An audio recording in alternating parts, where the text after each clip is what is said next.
Try to Breathe by Dog with a Banana.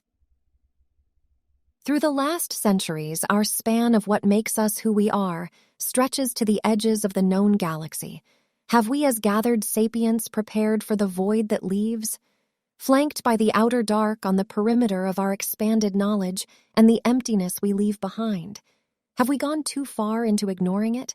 Or is doing so part of our nature too? Dr. Abiona Seen, Provost of Mock Indo-Behavioral Studies Institute, author of Is This It For Us? 2762, 2822, oniablog.net, I'm Awake, by user Brutus. It's a lovely day, and I hope it was for everyone else too. At least, that's what I want to think of mine. If you were to meet me on the street, you'd definitely find me a happy-go-lucky person. But if you've gone on for as long as I have, you tend to realize people just pretend most of the time. I pretend all the time too. Not that I like doing it, but it keeps me sane, you know? You're fine with dismissing me after hearing what I have to say of what I really am. I read a lot of stuff on this site, and some of it seems too far-fetched, and I'm betting what do they use here now for money? Slits? Slats?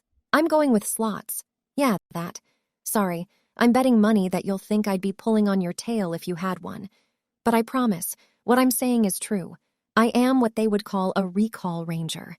It's a secret military program ran by the directorate. Not anymore, though don't worry. You're not going to be arrested in the middle of the night. I hope.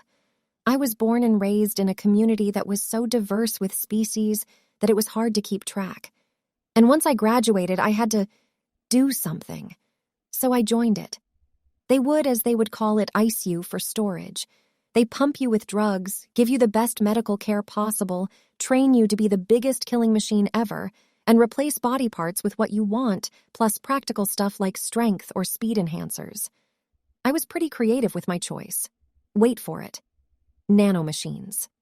7 out of 10 implanters never survived the operation, but I did, and, well, I can't say I'm happy that I chose it, but neither can I say that I regret it either. It's really handy. I can at least say that. They turn gray as they layer on my skin and act like muscles and shields to anything. Suffice to say, it was pretty useful. You can ask me what I did with them, but I'm not sure if I can even explain. It's not that I can't, but it's just that I don't think it's that impressive nowadays. We all live here on Onia, and we know about technology in the current day, right? I think they use nanomachines to clean our water now. It used to be so rare before I first got iced. I don't know. I just feel like I woke up now, though. And I'm stuck. There's no way to go back to sleep, though. Not any way that I'd like, anyways. Oh, fuck, right. What was I writing about? Right. Sorry, I'm wishing everyone a good day because everyone deserves that. Hug your loved ones and be good people. I think I'll be able to get on the right track with the next blog. I'm starting to reach my character. Fuck. Brutus narrows his dry eyes as he glances at the corner of a searingly bright screen in the pitch-black darkness surrounding it. Character limit reached. If you would like to expand your limit, please perk. His yellow eyes blink, relieving his dry optics with moisture as he lets out a frustrated groan. Payments for this and that. This world's awful. Suppressed contempt in his voice, but there was a tremble at the end of his short statement. He was still in the dark. His eyes were closed. He felt he had enough of the screen just an inch from his eyes. It was like his eyeballs were being grilled slowly. It at least started to feel like that after the first 5 hours. I needed to see what the world was like, Brutus reasoned with himself. But his gut gave an annoying pang, pinning the thought in his head he thought he could avoid. The world I knew was already terrifying. This is the worst yet so far. Is it going to get worse over time? He chuckles at the thought, wistfully, to think of the situation he finds himself in. It was like he was sinking, slowly. You're hiding from the world. Brutus's eyes mellow and numb as he stares at the ceiling in the dark, light peeking through cracks of the window blinds he had closed in a hurry. You're scared. Brutus felt his sharp canine teeth grind against each other as the muscles around his eyes tense. Here it comes, being dragged through the coal again, and the painful memories return as vivid pictures. Though unclear and muddy, the emotions they convey couldn't be any clearer. I'm what? Brutus asks, his voice hoarse. Multiple technicians in jumpsuits of a dark color walk around, wheeling away storage units, parts of machines, polymer glass covers. Brutus stands in his underwear, rubbing his ears. He had always had an itch inside his ears every time he had woken up this way. But his eyes fell from wherever they were upon the ceiling back to a canine scientist. He seemed grizzled and old. You could feel the sullenness from him, pushing his glasses closer to his eyes upon his muzzle. He clears his throat slowly as the words drawl from his maw. "Sergeant Brutus, you're past your term now." The scientist turns his head to watch more technicians pry open a few more machinery, icy mist seeping between the cracks. "The whole program is defunct. I'm afraid you're out of a job now." Remorse in his voice as he trails off with a few mumbles. Brutus gave a nervous smile with his hand on his head. Though he had hoped this was a joke, this wasn't the first time facilities had moved, but the scientist team was never one for humor. Is this really happening? Then what'll I do now? Brutus glanced around, searching for a door. There were plenty. The question was, which one was the exit? He then turned his head back to the scientist, scratching his cheek, which held an unkempt amount of whiskers and long fur he had seemingly grown out in partial cryostasis. As technology advanced, cryogenesis was revealed to be exceedingly primitive, and medical bypasses still took their place. Brutus always remembered hearing that large fridges in restaurants were expensive to power up. Ice cream is always worth it, but you're not sweet. Brutus glanced up, annoyed at these thoughts of himself throughout the years and especially after his years in combat. More of himself seemed to have become hostile, though against himself. He opens his mouth to finally speak after realizing he was lost in his thoughts, to find that the scientist was gone, catching a glimpse of his white coat disappearing behind one of the open doorways.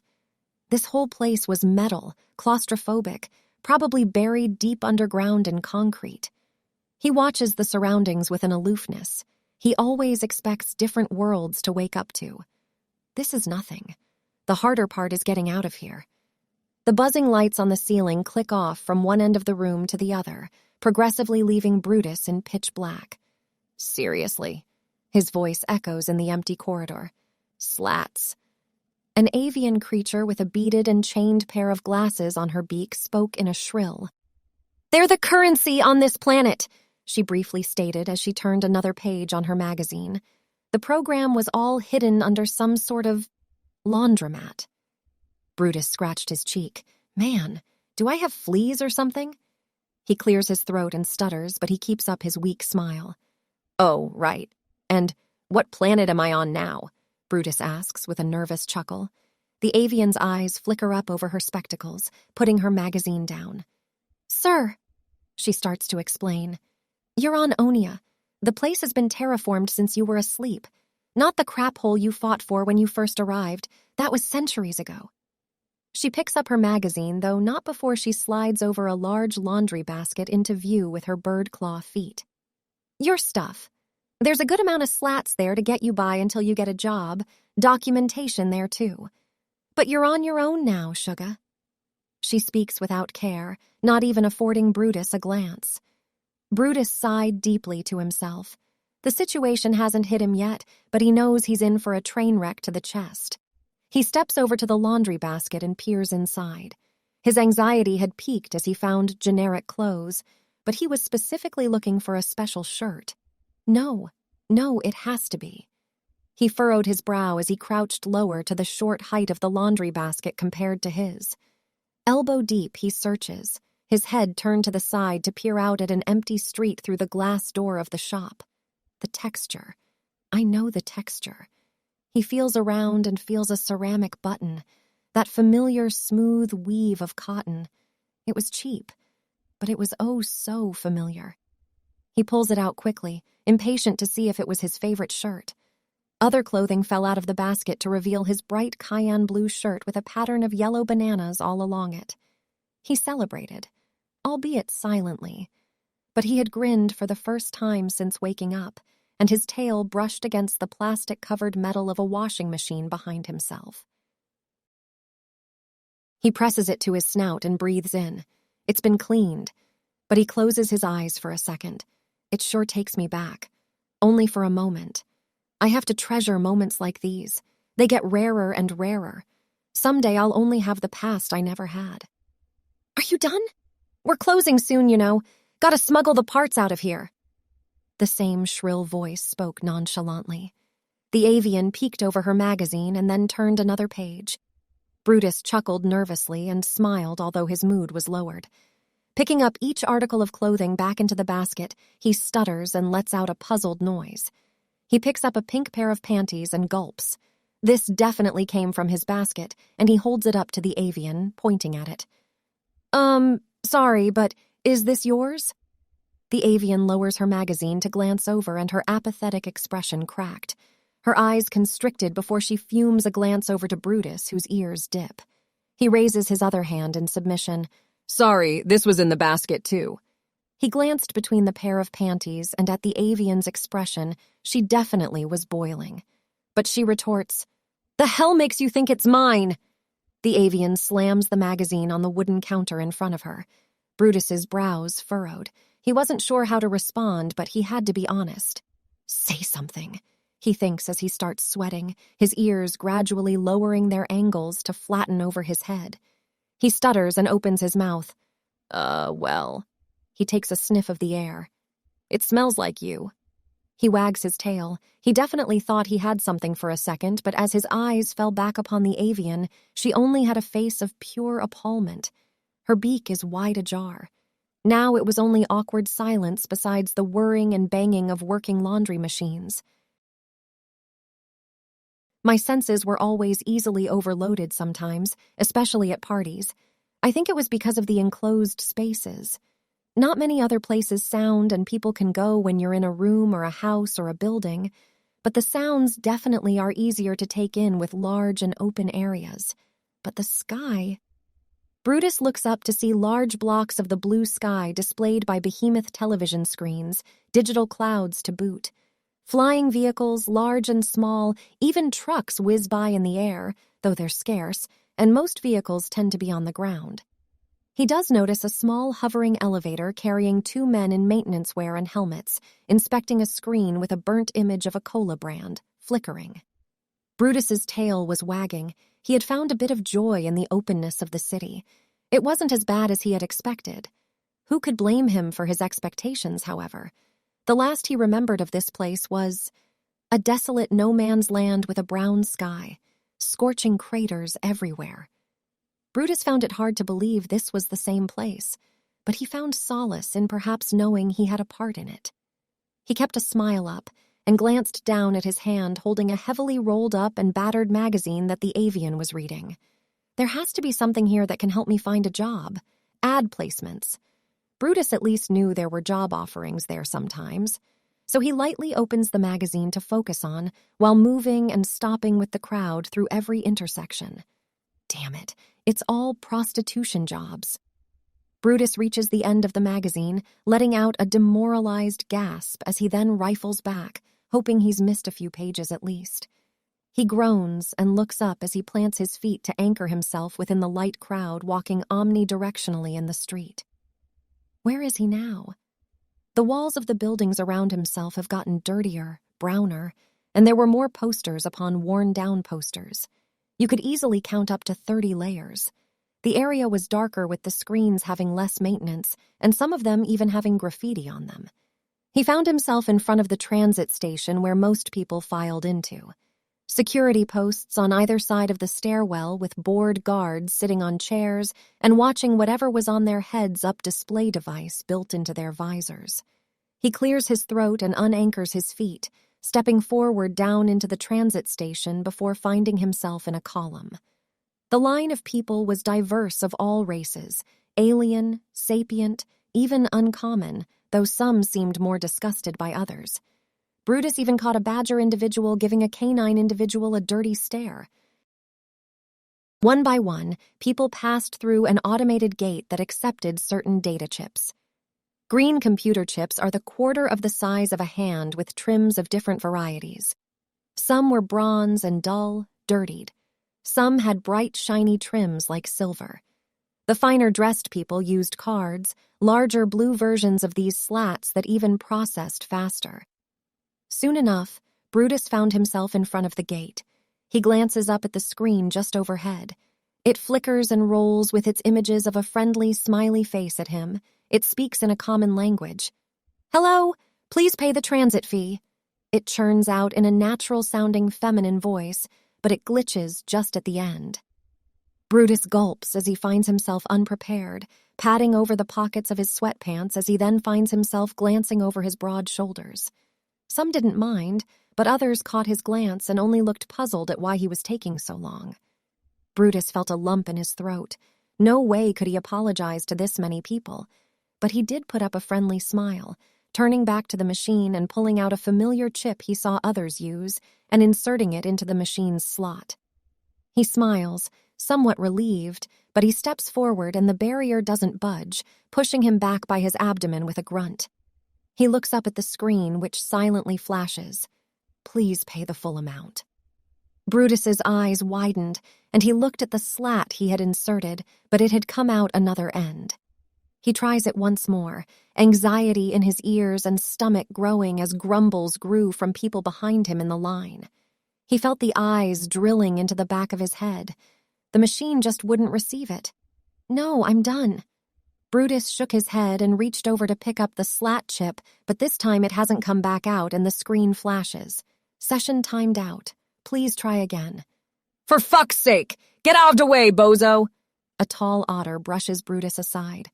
Brutus was definitely taller and heavier, but he brushed aside just from the sheer force of the pressure.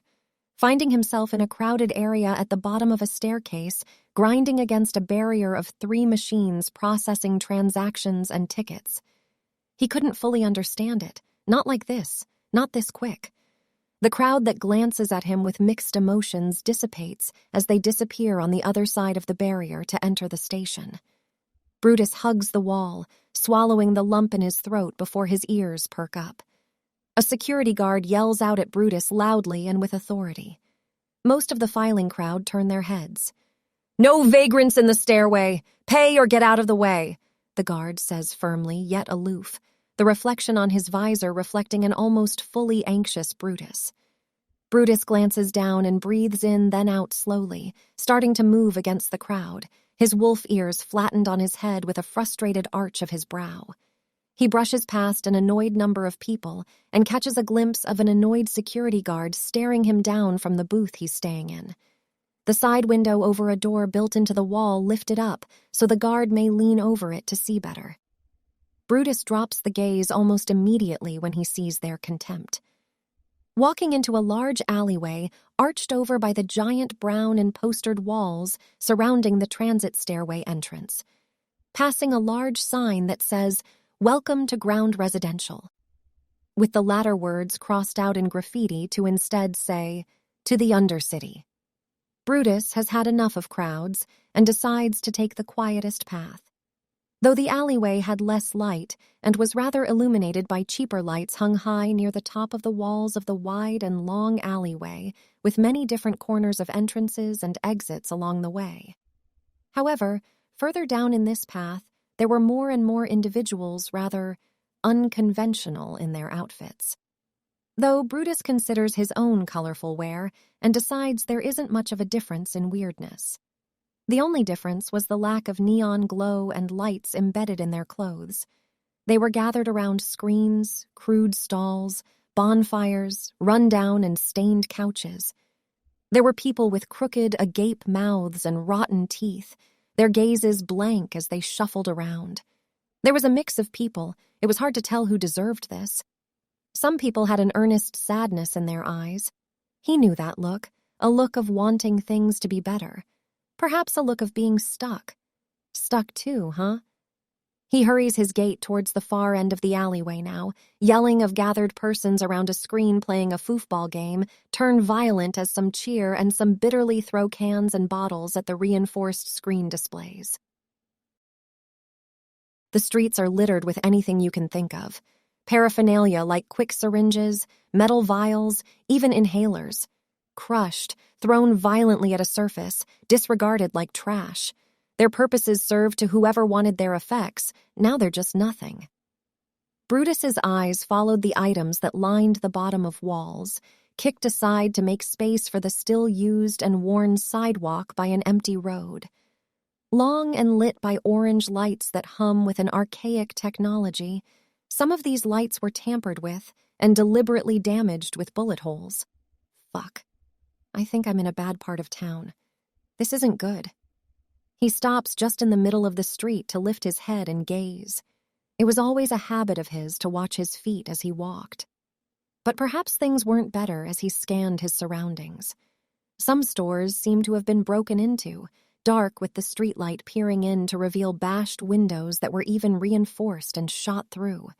A cute, simplistic drawn design of a feminine cat chef with a smile and a thumbs up was plastered on the store's door. Damaged with its eyes now bullet holes. He hasn't realized how far he's gone.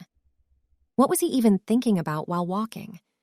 He scratches his head as his aloof and somewhat worried eyes scanned the ends of the street. So far into his own world, he loses track of where he's going. Is there even a point in keeping track? I'm probably too lost. He stares forward at a crosswalk. I could just sleep on the street and go back to dreaming. I'm so tired.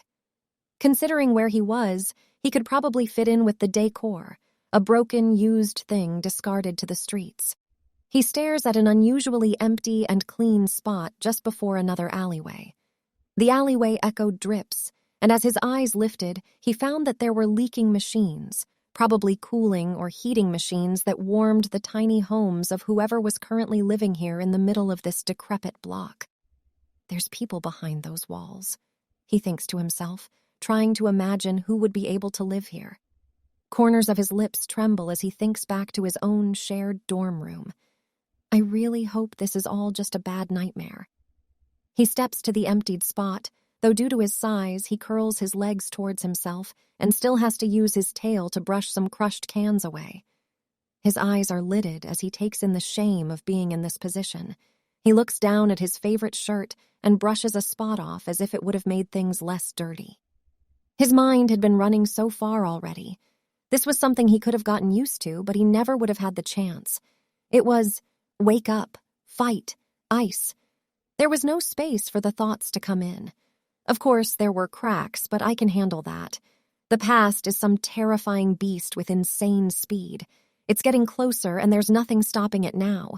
It's right on my tail. He sighs, but his eyes darken and close. I probably deserve this. I promised you. For the good of everyone around me, for myself even, I never would eat meat again. It felt so good to fight that urge. Every action that made me feel like I was protecting those who needed protection made me feel alive. I loved that feeling so very much, maybe more than I loved you. That was my fault. I can't protect you anymore. I'm a failure. I'm glad I left. Are you? Brutus's gasps quietly as his eyes open. No amount of time was clear to have passed. Everything was still equally dark from what he could tell, but there were more sounds, delirious. He moves to sit up from his somewhat comfortable position. Guess the military really helps you learn how to be homeless. He starts rubbing his head as the voices in his head are yelling, but he slows his rubbing. Those aren't his voices. That's weird. He furrows his brows as he finally focuses and wakes up his ears, gathering the sound being in the alleyway he's just at the entrance by. He peers in with his legs out as he sat against the wall by where he slept, peeking by a corner. Are you scared, little bunny? Two hyena characters cackle at each other as they stand over a heavily disadvantaged female rabbit. She only reaches the height of their pelvises, and she whimpers, turning her ears against the walls as she's cornered by the aggressive hyenas. One of the hyenas had a more grungy voice with a feminine tone, and as she moved further better into Brutus's views, it turned out she was female. She was larger, had more muscles with some sort of lines along her joints and body, wherever parts she had exposed as she only wore torn short jeans, a t-shirt tall enough to only cover her breasts with a leather jacket lined with neon lights of bright green and yellow. She shoves the smaller male hyena who had first asked the question. He's wearing matching clothes. Oh, fuck off, you're scaring her. The female hyena does lift their seemingly prosthetic right hand to block the bunny from retreating out of the alleyway. "We're going to have to bring you with us, don't worry." Her softer tone doesn't successfully soothe the rabbit as she yelps and tries brushing past feebly at the much stronger character's hand. The female hyena could easily pick her up with that very hand, but she just looked annoyed. The male hyena had less patience and yelled in her ear, "Hello! We're not here to hurt you!" His loud and obnoxious tone said into her sensitive ears as she yelped again. He seemed to enjoy her noises and cackle at the disapproving partner hyena. Hey! Brutus was already standing at the other end of the alleyway, grabbing their attention. They stared credulously at him. They saw his outfit, his demeanor. Brutus just looked disappointed, aloof, and somewhat just disgusted. But he tried speaking gently as his shadow loomed into the alleyway. "I don't think she wants to go with you. I think you should let her go." The male hyena cackles at the preposterous situation, and the female hyena secures her grip on the rabbit's arm with her metal hand and just glared Brutus down, a glaive revealed in her other hand. "Oh, fuck me," Brutus says with a twitch of his eyes and right ear. "You get yourself into too much trouble, Brutus. Is this really what we're doing all the time? Do I never learn?" Brutus gives a soft chuckle and raises his hands to show that they're empty, stepping back. He puts on a friendly smile and tilts his head. "Whoa, please guys, I don't want trouble." The male hyena cackled, just shaking his head in disbelief at his behavior. "Are you like, not from here or something, big guy?" He yells out at Brutus. "No, I'm not." "Stop!" The female hyena tries stopping him, tugging at his tail with a growl as the other just stands and reveals the barbed baseball bat he rests on his shoulders, arching his arms over it. He angrily pulls his tail away from her grip and looks back at Brutus, his head moving like a snake. His eyes were unhinged and arrogant. Brutus could tell he was trying to intimidate him, and so relented and stepped once more back, giving another chuckle. "Whoa, okay, come on." Brutus tries to feebly reason. "You just fucked up." The male hyena winds his bat back suddenly, a malicious grin on his face, a glad look in his eyes that he gets an excuse for violence. Did he want to do this? I just gave him an excuse. Bad Brutus. Brutus turned his head. One place he hated getting hit on was the nose. Suddenly his world was on its side. Brutus recalled what had happened as things felt slow. He felt something heavy hit him right on the side of his thick neck, but the barbs caught some and scratched a layer of fur off. He gritted his teeth as he tried climbing onto his fours. His neck stung and felt exposed. It was warm. He glanced up at the male hyena, who suddenly had a frightened and threatened look on his face, gripping the baseball bat in his hands with a tremble. "Whoa! What the fuck?" he yelled out and raised his bat for another strike. That's enough.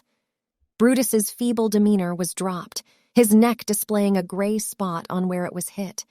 It was like an overlaying conjuration. It moved around like it was alive, and you could subtly hear the small chittering and shuffling of metal against metal, tiny nanomachines reconstructing themselves after having shielded him from most of the earlier blow. The bat was caught with a loud thud noise in the middle of the downward swing, gripping even the barbed wire that wrapped the top half. Brutus's hand down to his wrist covered in shifting and alive gray matter, the wood of the bat creaking as he threatened to shatter it. Brutus growled and winded his free hand back in a fist, still on his knees, moving to uppercut the naughty hyena square in the jaw. "You could kill this kid, Brutus. Did you forget who you are?" He pauses and his angry fire is suddenly out. It was too late. His hand was already midway, but it never connects. The male hyena was thrown back by a force, better put, pulled back. Brutus swings at air as he looks up and finds the larger female hyena, cracking her neck and readjusting her grip on her glaive. She stares Brutus down as he gets back on his feet. The male hyena scrambling back onto his feet as he picks his bat up again. The rabbit screams as she sees an opportunity to run, but the male hyena spots her fleeing. "Hey, we're not done with you!" He disappears after her at the end of the alleyway. Brutus watches this and hurriedly tries to move towards them, but he suddenly gets a punch straight in the gut. The punch's force carried strength that could lift him, and indeed it did, throwing him into the air against a metal fire exit staircase above, bending and creaking it as he hit it and landed with a tumble. Brutus had the wind knocked out of him this time. His unbuttoned and open shirt let his exposed abdomen reveal a darker gray of the collection of the nanomachines. They were never that dark before. They were highly concentrated in that area, and that means only one thing. He could have died from that hit. Brutus caught his breath, heaving it in as he held where he was punched, staring up at a solemn hyena in his way. Her metal hand was compacted together, not resembling a hand anymore, but a deadly and blunt shape meant to pierce in a punch. She watches the gray spot on his abdomen and meets his gaze. "You're chromed," she comments. Brutus blinks in confusion. "I'm what? He scrambles back to his feet and coughs out as he leans against the wall. "I don't know what that means, I'm sorry." His eyes stay on her as she stands like a wall, staring him down. She warns him, "Hey buddy, I think you should leave. This isn't your business. We're not going to hurt her, okay?" "I need to make sure." Brutus shuffles against the wall as he tries to move past her again, still staring for the end they were last seen before his wrist was grabbed. Her voice was darker and softer. "You don't want any part of this. Trust me." Brutus despised being touched and handled so suddenly and growled at her. There was confusion and frustration in his mind.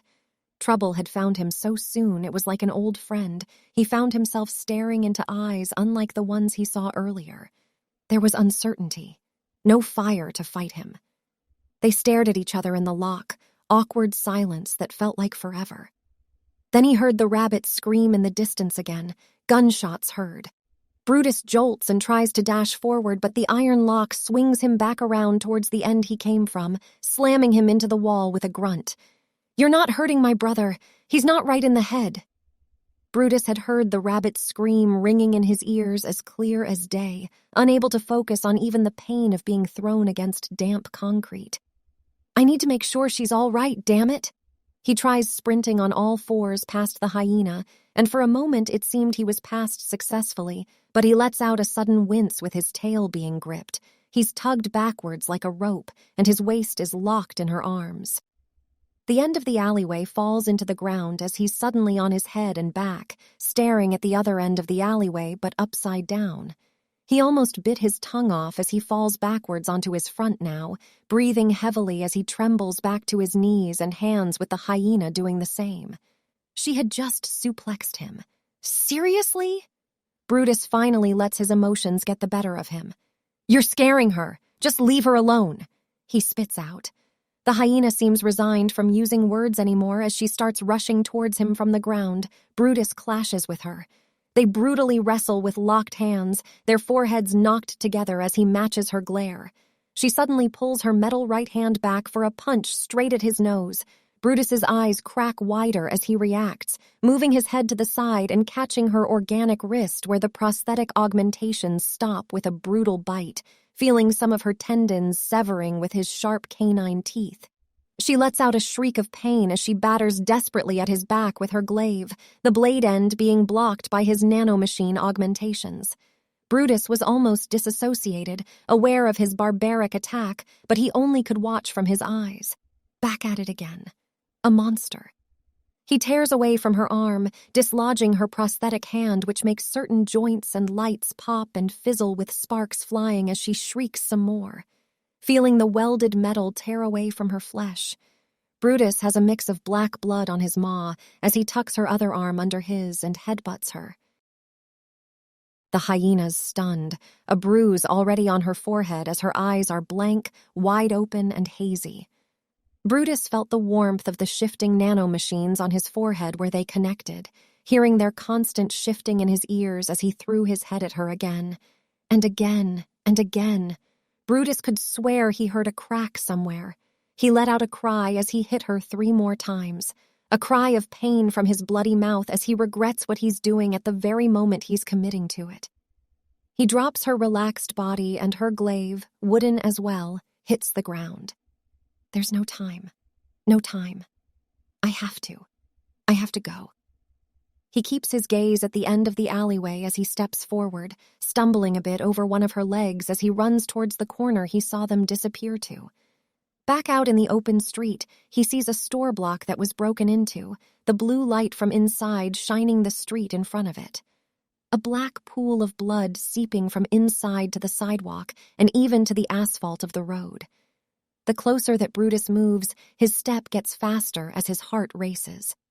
As he nears, he finds a poor dough storekeeper laying on her front, her white apron she wore absorbing the blood she lay on. Her eyes were wide and had a look of shock. Brutus knew that look too well. She's gone. His ears flick as he hears another yelp from the rabbit as she seems to be in a struggle. Brutus's passes tumbled over plastic chairs and tables, bowls of noodles and soup wetting the soles of his shoes, mixing with the blood he had to step in to enter. He sees the male hyena cackling and sobbing as he pins her behind a counter. Brutus's feet were heavy like steel. He had to drag himself to see what was unfolding. The hyena was ripping the bunny's dress off as he screamed angrily at her, Look what you made me do!" He picks her up and slams her against the ground. Just shut up! Be quiet! Brutus's piercing eyes dropped to the baseball bat that was behind the hyena, picking it up slowly. The hyena's ears flicked, and he snapped his head to look over his shoulder, yelping as he saw the bloody sight of Brutus, blood dripping from his maw, his hands flaring with gray matter as he hefted the baseball bat. It was creaking from the sheer grip he was using. The hyena let out a cry of fear as he fell off the rabbit and scrambled for something on the ground, the rabbit rolling away to a different corner while bawling. There was absolutely nothing but the scratching, scathing noise of the void in Brutus's mind. His sight was dark and almost encompassed with a black vignette, tinted red with bloodthirst and anger. I can't stop it. He breathes in heavily, his muscles along his torso and arms tensing and puffing as he raises the baseball bat for a swing to end it all. Bang! Brutus's eyes blink. He feels a sting on his chest. Bang! Bang! Bang! The loud noises ring in Brutus's ears as he stares down at the hyena, eyes adjusting from the light of his muzzle flashes. The hyena seems to be firing a pistol point blank at him, but the nanomachines catch each bullet. Brutus could only hear the ringing, growing louder until it became a constant drone, the scratching of the darkness in his head getting closer, revealing it has solid legs and claws scratching to come out. The hyena was crying tears, his mouth agape like he's yelling in fear as he continues unloading the gun at him. It's so quiet. Brutus let go. I think I could go for some food right now. I'm starving. Brutus's eyes slowly blinked. Things in his sight were all red, but he didn't feel the burning rage in his head, throat, chest, or stomach anymore. He reaches up to wipe his eyes, but there's too much warm blood on his face and fur. Things were quiet now. He stands, slouching, staring down at some sort of meaty, stringy paste that's blood red.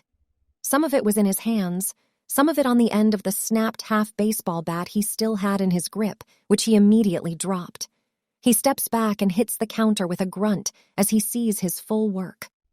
The hyena's head was gone. No sign of it left except a mashed neck, mangled against the wall. Brutus gasped as he fell back against the counter, his hands landing on more of the meaty paste on the ground.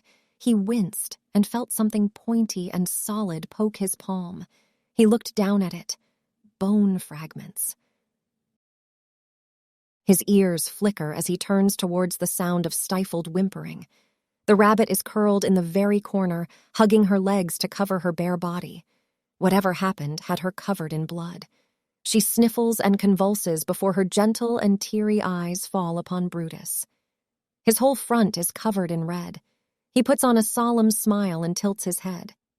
"Hey," he says in complete exhaustion.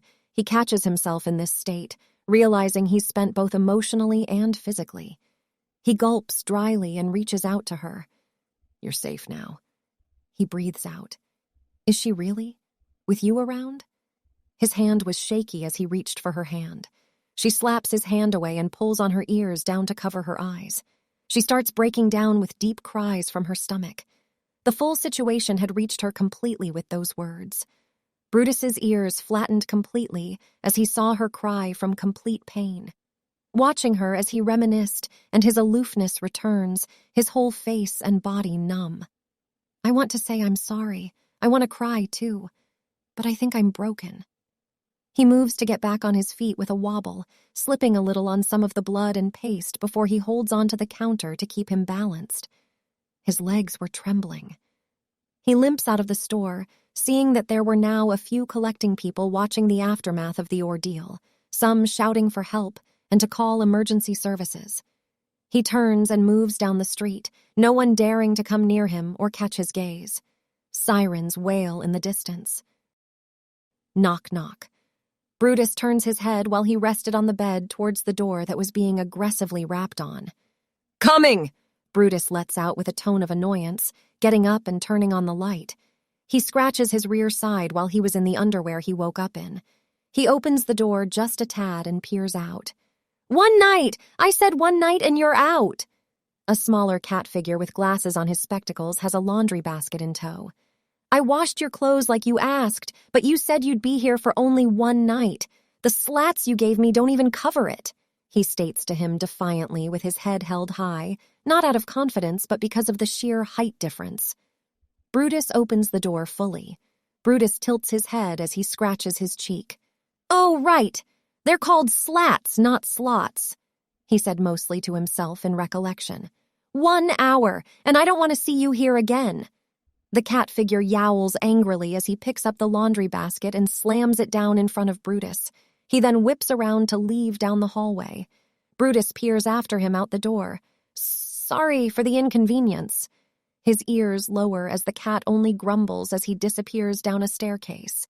Brutus looks both ways down the hallway before sliding in the laundry basket into his room and shutting the door gently. That's right. I haven't slept.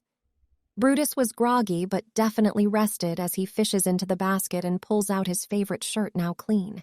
He sighed and wrapped it around his muzzle to smell it, but his eyes crack open. He could still smell the blood. He recoiled and pulled the shirt back and fell onto his rear side, dropping the shirt. He breathes heavily. "Yeah, it wasn't a nightmare. It was all real, Brutus. You monster." He makes a pained face as he leans forward to pick up the shirt again.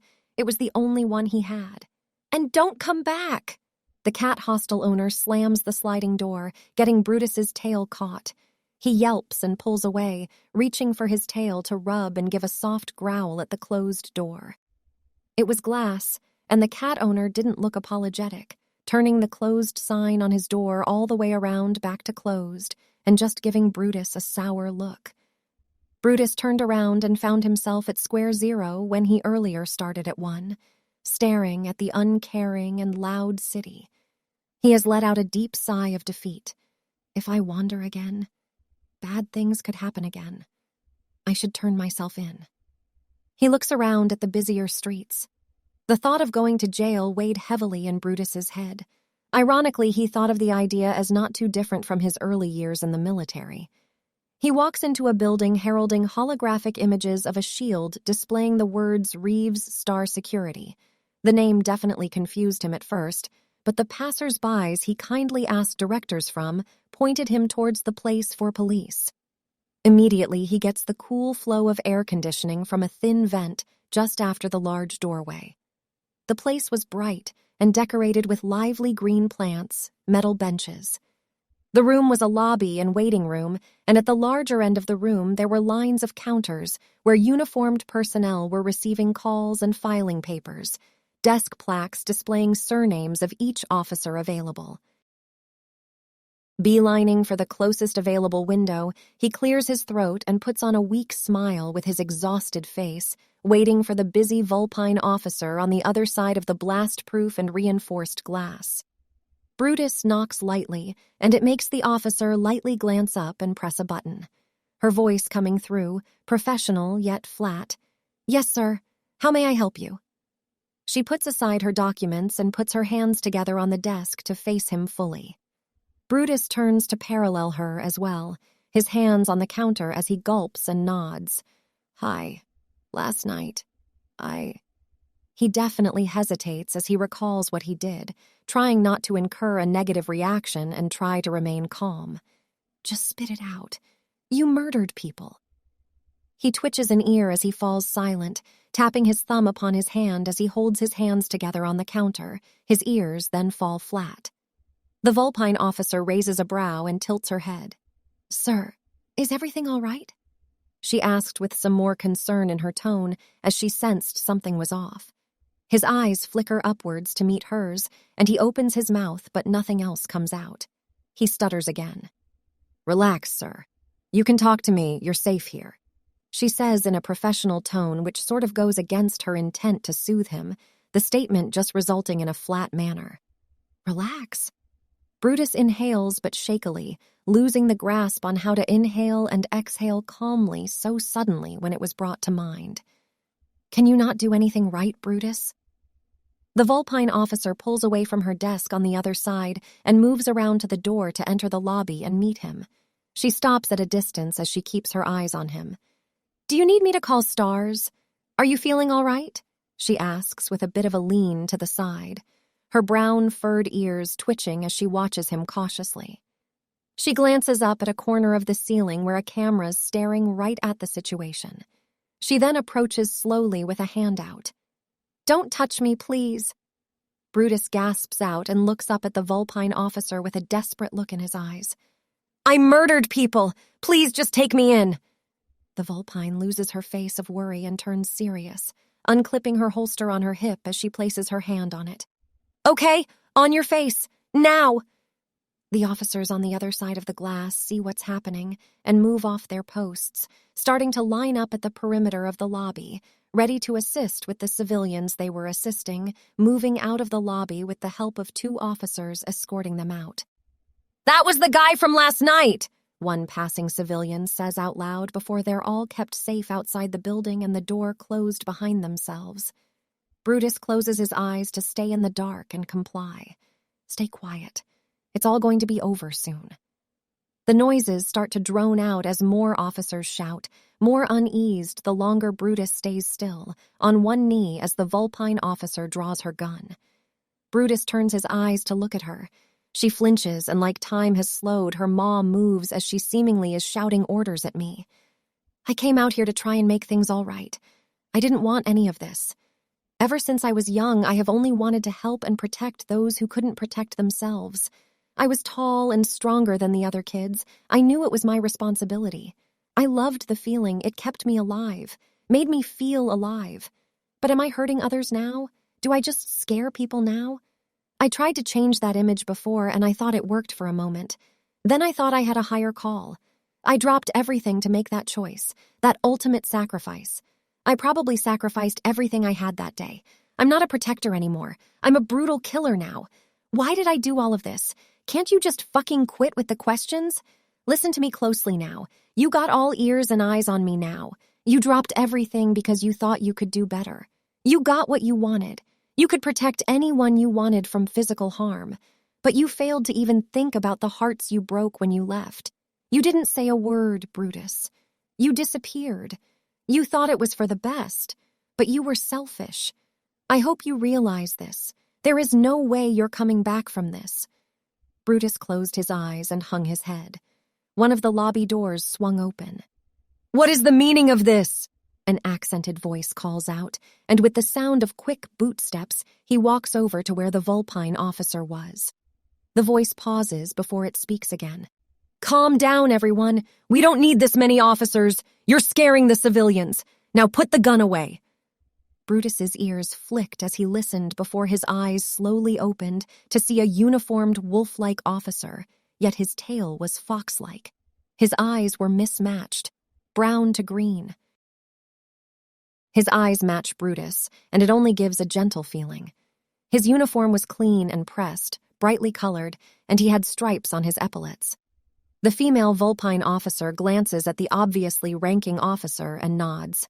Sorry, Corporal, but he says he just murdered someone. The corporal flicks his tail with a sigh. Then he's turning himself in and deserves more respect than this. This is no way to receive a person who's surrendering to the law. The corporal sighed and walked over to help Brutus to his feet. Brutus was just stunned at the sudden de-escalation. His eyes were sullen but watched the corporal, who avoided eye contact. The corporal spoke softly. "If you'd kindly turn around, I'll have to handcuff you for your and mine safety. From what I saw of the cameras, you are definitely not in the right set of minds." He gently guides Brutus to turn around as the other officers move back out of the lobby through the doors that led them in. Brutus had finally felt his heart after so long.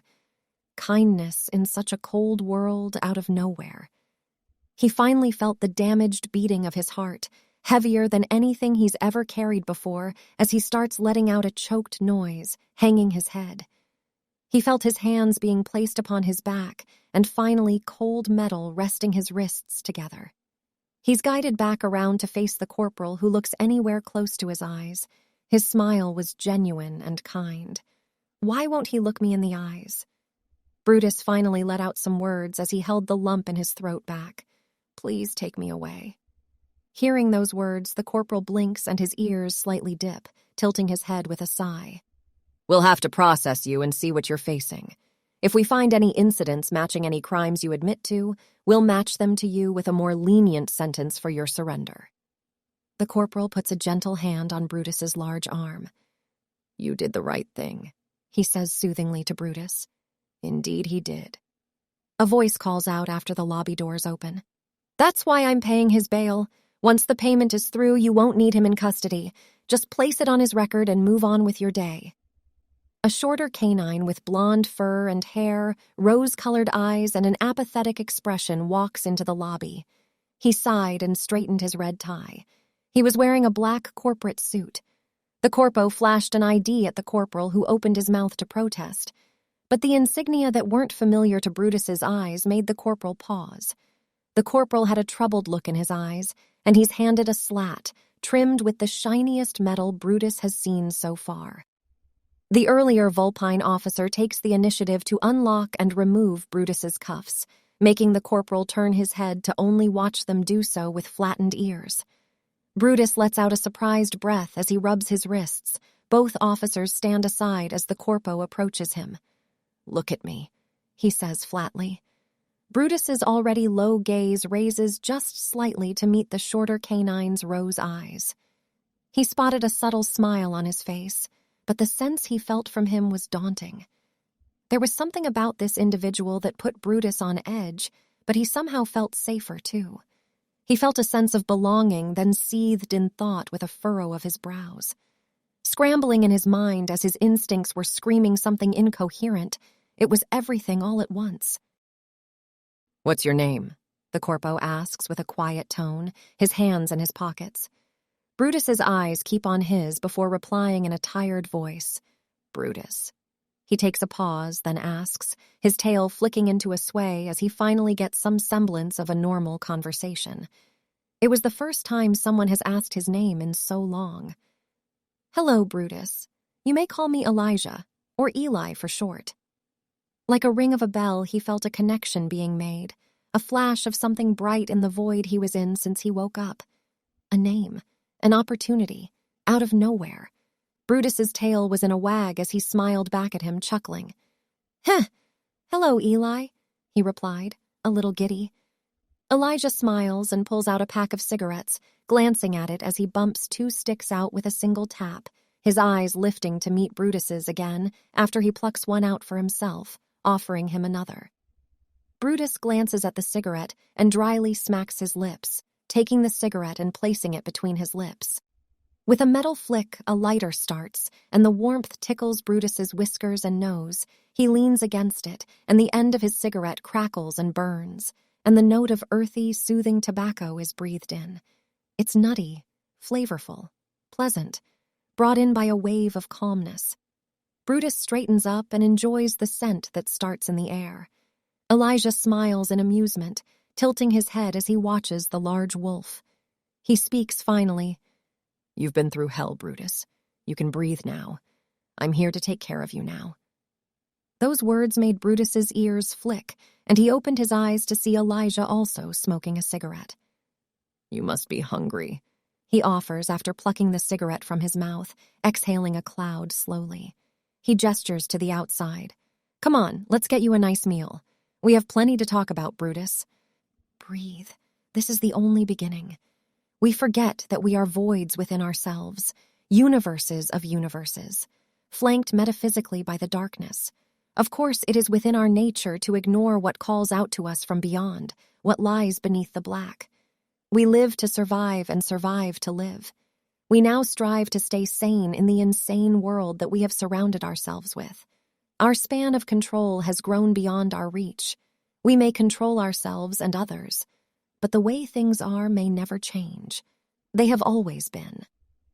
Dr. Abiona Seen, Provost of Mock Indo-Behavioral Studies Institute, author of Is This It For Us, 2762 AD.